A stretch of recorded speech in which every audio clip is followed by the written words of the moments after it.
So hello guys, आप सभी का बहुत बहुत स्वागत है आज के इस वीडियो में। और आज के इस वीडियो में हम अपने साहित्य सागर का जो पोयम का पोर्शन है उसका जो लास्ट पोयम है मातृ मंदिर की ओर, हम इसे आज करने वाले हैं। और ये जो पोयम है ये आपके जितने भी बाकी के पोयम्स हैं उसमें से ये सबसे स्पेशल पोयम है। क्यों? क्योंकि ये जो पोयम है, पहली बात तो इसे लिखा है एक बहुत स्पेशल व्यक्ति ने इसे लिखा है, सुभद्रा कुमारी चौहान जी ने इसे लिखा हुआ है। और दूसरी बात ये है कि ये हमें अपने देश के बारे में जो औरतों का बलिदान था उसके बारे में भी ये बताता है। ठीक है, तो इसीलिए ये जो पोयम है, ये दोनों तो मेरे रीजंस हैं कि ये पोयम स्पेशल क्यों है, लेकिन इसको छोड़ के भी और भी बहुत सारे रीजंस हैं कि why this poem is very special. अब ये जो पोयम है इसके जो भी वीडियोस यूट्यूब पे हैं, मैंने मैक्सिमम वीडियोस देखे हुए हैं। एंड मैक्सिमम वीडियोस में बस क्या किया गया है कि इस पोयम को ऊपर ऊपर से बस जो जो इसमें समझ में आता है एक लाइन को बार बार बोल करके बस वही चीज़ यहाँ पे बोल दी गई है। ठीक है, एक ही चीज़ को बार बार रिपीट कर दिया गया है, तो उससे आपको कुछ खास फ़ायदा होगा नहीं, ये मैं आपको पहले ही बता देता हूँ। अगर आप ये सोच के अगर आप ये सोच के पढ़ रहे हैं कि मुझे बस एग्ज़ाम में ये चैप्टर अगर आता है तो इसमें मुझे अच्छे नंबर आ जाए, तो आपके लिए वो वीडियोस हेल्पफुल हैं। लेकिन अगर आपको डीप नॉलेज लेना है, अगर आप सही में हिंदी साहित्य को जानना चाहते हैं, तो उसके लिए आपको ये वीडियो अंत तक देखना होगा। क्योंकि इस वीडियो के लिए मैं पर्टिकुलरली बोल देता हूँ कि अगर आप ये चाहते हैं कि ये वीडियो 10 मिनट 15 मिनट में ख़त्म हो जाए और आपको ये पूरी तरीके से समझ में भी आ जाए, तो वैसा होगा नहीं। अगर आप ऐसा सोच रहे हैं तो आप अभी इस वीडियो को देखने से रुक सकते हैं, क्योंकि अगर आपको ये जो पोयम है इसको समझने के लिए अच्छा खासा टाइम चाहिए एंड वो टाइम आपको देना होगा। और अगर नहीं तो फिर आप बस ऊपर ऊपर से पढ़ सकते हैं, क्योंकि एग्ज़ाम में भी आपको उतना डीप नहीं पूछा जाएगा। But for the sake of knowledge के लिए आप ज़रूर इस वीडियो को देखिए, क्योंकि इस वीडियो में मैं इस पूरे पोयम में जो इसके जो इनर मीनिंग्स हैं मैं उसको भी समझाने वाला हूँ। ठीक है, अब ये जो पोयम है इसमें एक चीज़ है जिसके ऊपर में बहुत ज़्यादा आपको फोकस करना होगा, वो है इसका जो टाइटल है उसका प्रोनाउंसिएशन। ये जो है ये मातृ है, मातृ, ये मातृ नहीं है। बहुत लोग इसे ऐसे लिखेंगे मातृ, ये मातृ नहीं है, ये है मातृ, इसको अगर इंग्लिश में लिखना होगा तो ऐसे लिखेंगे MATRI, मातृ, मातृ नहीं, मातृ इसका मेन मतलब है। अब ये जो मातृ है, मातृ का मतलब क्या होता है? मातृ का मतलब होता है माँ, मातृ का मतलब होता है माँ या फिर मदर। एंड मंदिर का मतलब तो आप लोग जानते ही होंगे कि मंदिर का मतलब क्या होता है। और की ओर से क्या मतलब है कि माँ के मंदिर की ओर। ठीक है, ये जो पोयम है इसका टाइटल से समझ में आता है कि यहाँ पे कोई माँ के मंदिर की ओर जाने की बात की जा रही है। तो ये पोयम, हाँ, इसमें माँ की मंदिर की ओर जाने की ही बात की जा रही है, लेकिन इसमें किस माँ की बात की गई है? इसमें बात की गई है भारत माता की। भारत माता का जो मंदिर है उस मंदिर में जाने की बात यहाँ पे की गई है। और ये जो मंदिर है इसका कोई पर्टिकुलर स्थान नहीं है, there is no particular space for this temple. ये मंदिर जो है इसका कोई पर्टिकुलर स्पेस नहीं है। ये जो मंदिर है, मातृ मंदिर का मतलब है कि जब भारत देश आज़ाद हो जाएगा तो आज़ादी के बाद जो आज़ाद भारत होगा उसी को यहाँ पे मातृ मंदिर की तरफ से बोला गया है। मातृ मंदिर का मतलब है एक आज़ाद भारत। तो ये जो पोयम है ये बेसिकली इंडियन फ्रीडम मूवमेंट जो था ये उसके बारे में है, और उसको लेके एक औरत का क्या सोचना था ये उसके बारे में है। ओके, एक सेकेंड, यस, तो ये उसके बारे में है। ठीक है, अब ये जो पोयम है इसके यहाँ पे अगर मैं इसको इसका जो भी पैराग्राफ्स है, अगर मैं उसके डिवीज़न की बात करूं तो आप इसको अपने बुक में मार्क कर सकते हैं कि ये जो पहले के 2 पैराग्राफ्स हैं ये एक ही टॉपिक पे है, ठीक है। फिर ये जो यहाँ से लेके थर्ड एंड फोर्थ पैराग्राफ जो है वो एक ही चीज़ के ऊपर में है। फिर इसके बाद जो हमारा 5th एंड 6th, इसके साथ साथ उसके बाद ये जो 7th एंड 8th है, 6th and 7th and 8th, ये एक साथ में है। और लास्ट के जो 3 पैराग्राफ्स हैं वो भी एक साथ हैं, ठीक है। तो ये हमें पढ़ने से पहले समझ लेना चाहिए कि इसके कौन कौन से पैराग्राफ्स हैं जो कि आपस में जुड़े हुए हैं। तो मैंने आपको बोल दिया, पहले 2 पैराग्राफ्स, फिर बाकी के 2 पैराग्राफ्स, फिर बाकी के 2, फिर बाकी के 2 एंड लास्ट के जो 3 पैराग्राफ्स हैं ये आपस में जुड़े हुए हैं, ठीक है। अब ये जो पहला पैराग्राफ है इसमें जो कवयित्री है यानी कि सुभद्रा जी, वो हमें अपनी आशाएं बताती है कि उनकी क्या क्या आशाएं हैं, ओके। इसमें पहले के 2 पैराग्राफ्स में वो हमें अपनी आशाएं बताती है। फिर बाकी के 2 पैराग्राफ्स में वो हमें जो प्रेजेंट कंडीशन है, वर्तमान स्थिति जो था, वो उसके बारे में हमें यहाँ पे बताती है कि भारत देश की उस समय क्या वर्तमान स्थिति थी। फिर बाकी के जो 2 पैराग्राफ्स हैं, इन दोनों पैराग्राफ्स में कवि जो आज़ादी की जो लड़ाई थी, जो स्वतंत्रता की जो लड़ाई थी, उसके जो छोटे छोटे जो उस टाइम मूवमेंट्स हो रहे थे, ये उसके बारे में है। एंड बाकी के जो 2 हैं, ये जो 2 हैं ये बता रहे हैं कि जब वो आज़ाद भारत मिल जाएगा, ये बता रहे हैं भारत माता और लेखिका के बीच में जो रिलेशन है, भारत माता और मैं लेखिका बोल दे रहा हूँ, कवयित्री के बीच में जो रिलेशंस हैं, ये 2 पैराग्राफ उसके ऊपर में है। और लास्ट के जो पैराग्राफ्स हैं, ये जो 3 पैराग्राफ है, ये कवयित्री जो अपना संकल्प लेती है कि भारत के मूवमेंट में वो भी भाग लेगी, तो ये उसके बारे में है, ओके। तो ये मैंने आपको जो इसके जो पैराग्राफ्स हैं उसके मैंने डाइवर्शन यहाँ पे आपको बोल दिए हैं कि कौन कौन सा पैराग्राफ का जो मेन हेड है वो क्या क्या है, ठीक है। तो अब हम इस पोयम को स्टार्ट कर सकते हैं, ठीक है। तो इस पोयम को स्टार्ट करने से पहले मैं आपको सुभद्रा कुमारी चौहान जी के बारे में बता देना चाहता हूँ। देखिए, सुभद्रा कुमारी चौहान जी जो हैं वो भारत में जितने भी कवयित्री या फिर लेखिकाएं जन्म जिनका हुआ, उसमें से सबसे अगर उत्तम नंबर पे कोई है तो वो है सुभद्रा कुमारी चौहान जी। भारत में फीमेल राइटर में उनके जैसा कोई नहीं आज तक हुआ है एंड वो मेरी पर्सनल फेवरेट है। फीमेल में अगर बात की जाए तो वो, एंड मेल में अगर बात करें तो प्रेमचंद जी, ठीक है। तो ये दोनों जो हैं वो मेरे फेवरेट हैं। तो उन्हीं के द्वारा ये लिखी गई है, जिसमें बेसिकली एक औरत जब देश गुलाम था और देश को आज़ाद करने के जो बात था वो आसपास में हो रहा था, तो उस समय एक औरत का क्या सोचना था इस चीज़ को लेकर, उसके बारे में यहाँ पे बोला गया है, ठीक है। तो पहले हम देखते हैं, सबसे पहला वाला है, व्यथित है मेरा हृदय प्रदेश, चलूं उसको बहलाऊं आज, बताकर अपना सुख दुख उसे, हृदय का भार हटाऊं आज। चलूं माँ के पद पंकज पकड़, नयन जल से नहलाऊं आज, मातृ मंदिर में मैंने कहा, चलूं दर्शन कर आऊं आज।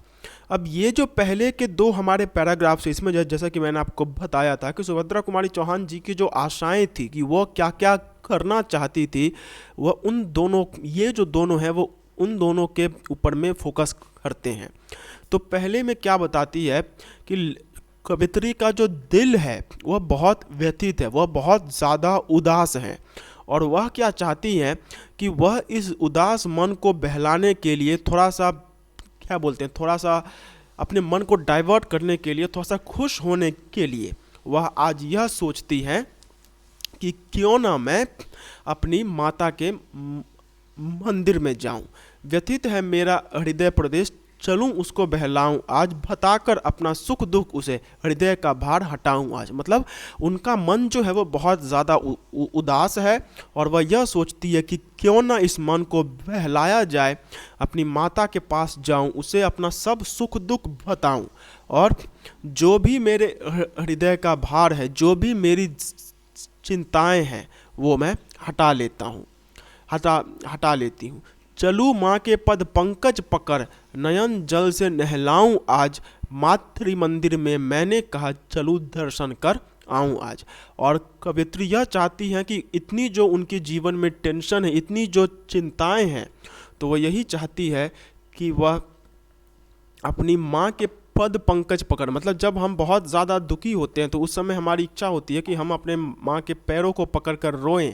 तो ठीक वही चीज़ यहाँ पे कवित्री भी चाहती हैं कि वह अपनी माता के जो पद पंकज हैं, जो उनके जो पाँव हैं, उन पाँवों को पकड़कर वह रोना चाहती है। और वो फिर से यही कहती है कि मैं अपने मातृ मंदिर में दर्शन करके आती हूँ। अब ये मातृ मंदिर में दर्शन करने का क्या मतलब है? मातृ मंदिर का मतलब, जैसे कि मैंने आपको पहले बताया, मातृ मंदिर का मतलब है एक आज़ाद भारत। तो कवियत्री चाहती हैं कि वह भारत माता को जाकर अपनी सभी दुखें, जो भी उनका दुख सुख है, वह बताए। और यहाँ पे जो उनका यह कहना है कि मातृ मंदिर में जाकर मैं दर्शन कर आऊँ, इसका मतलब है कि क्यों ना मैं भी भारत का जो आज़ाद भारत है उसको देख लूँ। ठीक है। फिर है, किंतु यह हुआ अचानक ध्यान, दीन हूँ छोटी छोटी हूँ अज्ञान, मातृ मंदिर का दुर्गम मार्ग तुम ही बतला दो हे भगवान, मार्ग के बाधक पहरेदार सुना है ऊंचे से सोपान, फिसलते हैं ये दुर्बल पैर चढ़ा दो मुझको हे भगवान। अब यहाँ पे जब कवित्री ये सोचती है कि क्यों ना मैं भी भारत माता के जो आज़ाद भारत है मैं उसको देखूं, क्यों ना मैं भी उस आज़ाद भारत का जो मंदिर है, उस मंदिर रूपी भारत को मैं देख करके आऊं, लेकिन तभी उन्हें यह ध्यान आ जाता है कि वह बहुत छोटी हैं। मतलब आज़ाद भारत को देखने के लिए जो वहाँ पे होना चाहिए, जो उनके पास, मतलब बोलते हैं ना कि शक्तिशाली, तो वो उतनी ज़्यादा शक्तिशाली वह नहीं है कि वह आज़ाद भारत को देख सके। और ये जो मातृ मंदिर का दुर्गम मार्ग, मतलब आज़ाद भारत का ये जो कठिन रास्ता है, ये उन्हें समझ में नहीं आ रहा है। मतलब मातृ मंदिर का दुर्गम मार्ग का मतलब है तो कि ऐसा मंदिर है जिसका रास्ता बहुत कठिन है। और क्योंकि कवियत्री बहुत ही ज़्यादा छोटी हैं, वह बहुत ज़्यादा कमज़ोर हैं, इसलिए उन्हें वह रास्ता समझ में नहीं आ रहा है और वह भगवान से बोल रही है कि तुम मुझे वह रास्ता बताओ। मतलब आज़ाद भारत को कैसे हम पा सकते हैं, हम कैसे अंग्रेज़ों को अपने देश से भगा सकते हैं, इस बात का वो गुहार जो है वह भगवान से कर रही है। मार्ग के बाधक पहरेदार सुना है ऊंचे से सोपान, फिसलते हैं ये दुर्बल पैर चढ़ा दो मुझको हे भगवान। अब यहाँ पे वो फिर से भगवान से बोल रहे हैं कि ये जो मार्ग है, मातृ मंदिर में जाने का जो मार्ग है, इसमें बहुत सारे पहरेदार हैं। अब यहाँ पे पहरेदार का क्या मतलब है? पहरेदार का मतलब है अंग्रेज़। जो अंग्रेज़ थे वो हमारे और हमारे आज़ाद भारत के बीच में एक बहुत बड़े अड़चन थे। वो एक बेसिकली वो एक पहरेदार थे। तो इसीलिए कवित्री कहती हैं कि ये जो मार्ग है इसके बाधक बहुत सारे पहरेदार हैं जो इस रास्ते को घेरे हुए हैं। बहुत सारे अंग्रेज़ों ने हमारे भारत माता के जो आज़ाद भारत है उस सपने को घेरा हुआ है। और सुना है ऊंचे से सोपान, और बहुत ऊंचे ऊंचे सीढ़ी है जो कि बहुत भगवान के मंदिर में होता है। जैसे आप अगर कामाख्या मंदिर में जाएंगे तो वहाँ पे जो नीचे से अगर आप ऊपर में जाने की कोशिश करते हैं तो बहुत सीढ़ी रहता है। तो वही यहाँ पे बोल रही है कि मैं जिस मंदिर में जाना चाहती हूँ, मैं जिस मातृ मंदिर में जाना चाहती हूँ, उसमें बहुत सारे पहरेदार हैं और उसके जो सीढ़ी है वह भी बहुत ऊंचा है। और उन सीढ़ियों पे मैं जब चलने का प्रयास करती हूँ तो मेरा जो पैर है वो बार बार फिसलता है। इसीलिए वो अपने भगवान से आग्रह कर रही है कि हे भगवान, आप मुझे उस पर चढ़ा दीजिए। मतलब यहाँ पे सिंपल मतलब ये है कि भारत को आज़ाद कराना का जो मार्ग था वह बहुत कठिन था, उसमें बहुत ही बाधाएं थी। और इसीलिए क्योंकि कवियत्री अपने आप को छोटा दीन महसूस करती है, इसीलिए वह भगवान से आग्रह कर रही है कि हे भगवान, आप मुझे वहाँ पे पहुँचा दीजिए। फिर है आहा, वह जगमग जगमग जगी ज्योतियाँ दिख रही हैं वहाँ, शीघ्रता करो वाद्य बज उठे, भला मैं कैसे जाऊँ वहाँ। सुनाई पड़ता है कल गान, मिला दूँ मैं अभी अपनी तान, शीघ्रता करो मुझे ले चलो मातृ मंदिर में हे भगवान। अब यहाँ पे कवित्री जो है वो थोड़ी सी आगे निकली हैं, और जब वो थोड़ी सी आगे निकल रही हैं तो उन्हें वो जगमग ज्योत जो किसी मंदिर में जल रही होती है वह ज्योत उन्हें दिखाई दे रही है। और जो वाद्य का मतलब जो ढोलक नगाड़े होते हैं, मतलब जो होता है ना कि कोई कोई जब जीत जाता है तो जीतने पे जो जीत का जो ढोल नगाड़ा सब बजाया जाता है, तो वही उनको सुनाई दे रहा है। शीघ्रता करो वाद्य बज उठे, भला मैं कैसे जाऊं वहाँ। मतलब यहाँ पे कवित्री जो है वह यह देखती है कि जब वो मंदिर में जाने की कोशिश कर रही हैं तो और भी लोग हैं जो कि मंदिर में जा रहे हैं। मतलब वो अकेली नहीं है जो कि मातृ मंदिर यानी कि भारत को आज़ाद कराने में लगी हुई हैं, और भी लोग हैं जो कि लगे हुए हैं, और उन्हीं लोगों ने वहाँ पे ज्योतियाँ जलाई हुई हैं। मतलब कवियत्री के पहले भी कुछ लोग भारत देश के लिए आज़ाद भारत के सपने में शहीद हुए थे, तो उनकी जो जगमग ज्योतियाँ हैं वह भी वहाँ पे दिख रही है। और आज भी जब कवित्री ने कविता लिखा था तो उस समय भी बहुत सारे लोग थे जो कि भारत को आज़ाद कराने के लिए उसमें अपना जो ये है कंट्रीब्यूशन जो है वो दे रहे थे। और उसी पे वो कहती कि शीघ्रता करो वाद्य बज उठे, भला मैं कैसे जाऊँ वहाँ। मतलब वहाँ पे सब अब जो भी तैयारी है वो सब कुछ हो चुकी है, लेकिन मुझे ये समझ में नहीं आ रहा है कि मैं वहाँ जाऊँ कैसे। मतलब इसका मतलब है कि जो आज़ादी के लिए जो भी स्टेप्स थे, जो भी मूवमेंट्स थे, वो स्टार्ट हो चुके हैं, लेकिन कवित्री उनमें शामिल होना चाहती है, लेकिन उन्हें वो समझ में नहीं आ रहा है।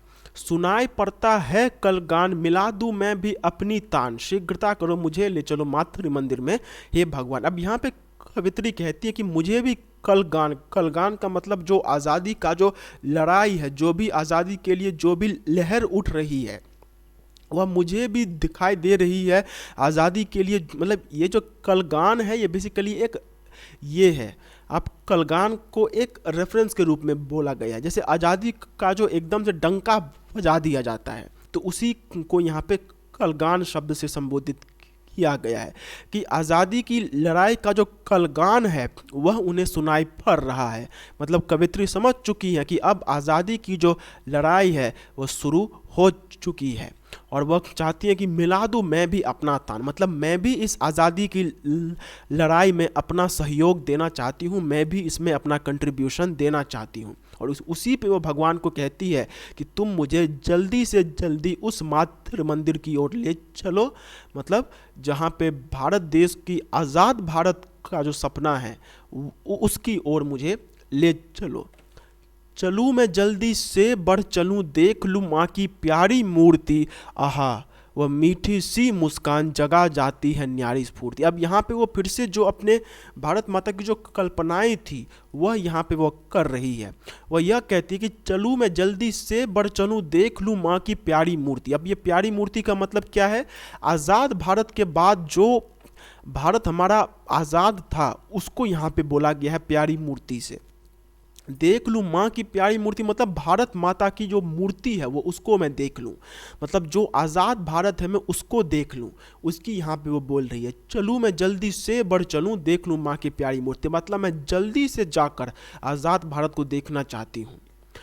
आहा वह मीठी सी मुस्कान जगा जाती है न्यारी स्फूर्ति। और यहाँ पे वो एक फिर से एक रेफरेंस देकर कहती है कि भारत माता की जो मुस्कान है उसके बारे में जब मैं सोचती हूँ तो मेरे अंदर में स्फूर्ति, मेरे अंदर में जोश आ जाता है। इसका मतलब है कि जब कवित्री यह सोचती है कि एक दिन उनका भी भारत आज़ाद होगा, तो यही सोच जो है वो उनके अंदर में एक नया जोश भर देता है।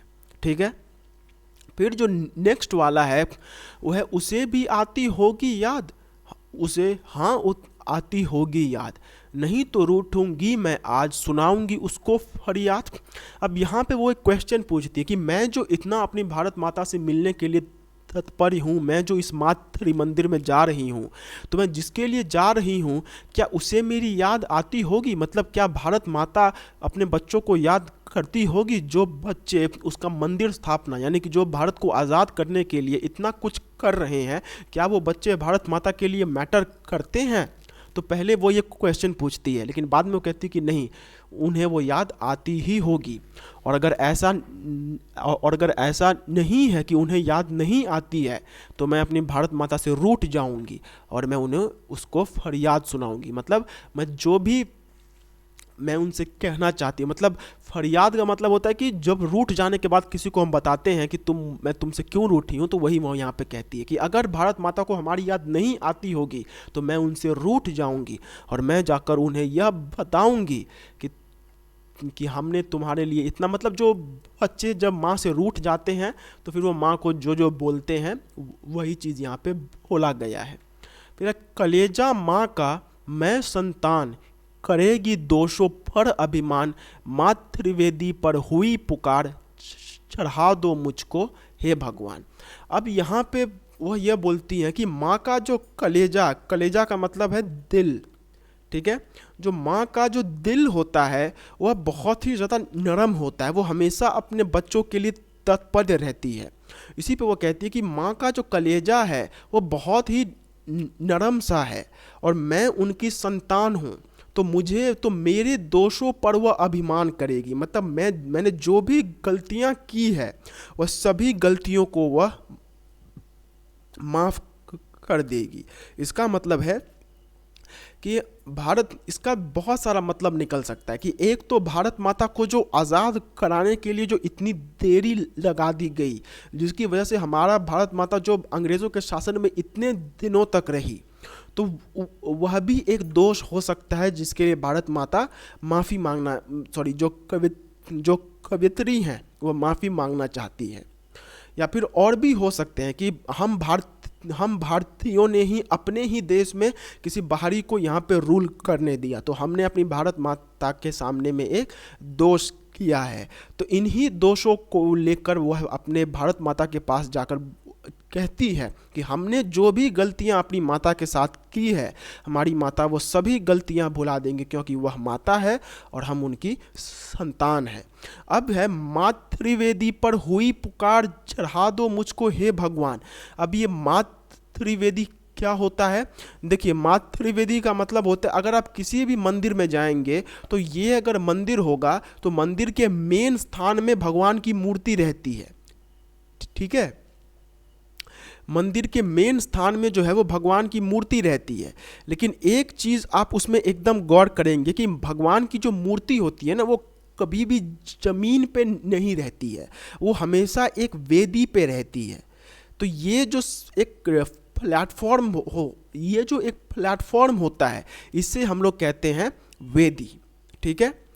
तो वही यहाँ पे बोल रही है, मातृवेदी पर हुई पुकार, चढ़ा दो मुझको हे भगवान। मतलब ये जो वेदी है इस पे पुकार हो गई है, मतलब जो आज़ादी की जो लड़ाई है वो अब शुरू हो चुकी है, और हे भगवान तुम मुझे भी उस लड़ाई में अर्पित कर दो, चढ़ा दो मुझको हे भगवान, उस लड़ाई में तुम मुझे भी अर्पित कर दो। इसका और एक मतलब हो सकता है, देखिए बहुत भगवान देवियों की जो मंदिर होते हैं उसमें जो जानवर की जो बलि होती है उसका भी बहुत जगहों पे नियम होता है। तो इसका मतलब वो भी हो सकता है कि मातृवेदी पर हुई पुकार, मतलब भगवान के सामने अब जो बलिदान होगा उस बलिदान का भी अब पुकार हो चुका है। जैसे यहाँ पे जो जानवर की बलि दी जाती है वो कुछ ऐसी ही दी जाती है। तो इसका मतलब ये भी हो सकता है, मतलब इसका सिंपल मतलब तो यही है कि भारत देश को आज़ाद कराने के लिए जितने भी लोग थे उन्होंने अब संकल्प ले लिया है, अब भारत देश आज़ाद होगा ही। और जो लोगों को मातृवेदी, मतलब अब जो लोगों की बलि चढ़नी है माता के सामने में, माता को ही आज़ाद करवाने के लिए, वह भी अब शुरू हो चुका है। इसीलिए उस बलि में तुम मुझे भी चढ़ा दो, ठीक है। फिर सुनूंगी माता की आवाज़, रहूंगी मरने को तैयार, कभी भी उस वेदी पर देव ना होने दूंगी अत्याचार। अब यहाँ पे वो एक संकल्प कवित्री लेती हैं कि मैं माता की आवाज़ सुनूंगी, मतलब मेरी माता क्या चाहती है वह मैं सुनूंगी, और रहूंगी मरने को तैयार, मतलब मैं भी अपने भारत देश के लिए मरने को हमेशा तैयार रहूंगी, कभी भी उस वेदी पर देव ना होने दूंगी अत्याचार। और कभी भी उस वेदी पर देव का मतलब देखिए, भगवान जो है वो वेदी के ऊपर में रहते हैं, तो अगर ये वेदी को कुछ हो जाएगा ना तो भगवान भी नीचे गिर जाएंगे। उसी पे वो कहती है कि मैं इस वेदी को कुछ नहीं होने दूंगी, मतलब भारत माता का जो वेदी है, मतलब भारत देश का जो मेन चीज़ है, भारत देश का जो अखंडता है, जिसके बलबूते भारत देश एकदम अखंड था, मैं उसके ऊपर में कोई भी अत्याचार नहीं होने दूंगी। मतलब ये जो भारत देश है इसको एक भी आंच नहीं आएगी, ये चीज़ कवित्री यहाँ पे एक संकल्प ले रही है कि मैं उसके लिए अगर मुझे मरने को भी अगर मुझे तैयार होना पड़ा तो मैं उसके लिए भी तैयार हूँ। ना होने दूंगी अत्याचार, चलो मैं जाऊं बलिदान, मातृ मंदिर में हुई पुकार, चढ़ा दो मुझको हे भगवान।